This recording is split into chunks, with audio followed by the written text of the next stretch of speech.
श्रियकान्ताय कल्याणनिधये निधयेतिनाम् श्रीवेङ्कटनिवासाय श्रीनिवासाय मङ्गलम्। लक्ष्मी सविभ्रमालोकसुभ्रूविभ्रमचक्षुषे चक्षुषे सर्वलोकानां वेङ्कटेशाय मङ्गलम्।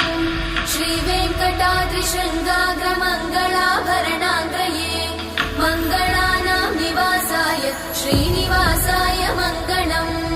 सर्वावयव सौन्दर्य सम्पदा सर्वचेतसां सदा सम्मोहनायास्तु वेङ्कटेशाय मङ्गलम्।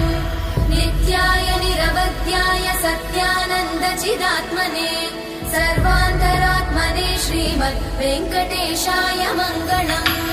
स्वतः सर्वविदे सर्वशक्तये सर्वशेषिने सुलभाय सुशीलाय वेङ्कटेशाय मङ्गलम्।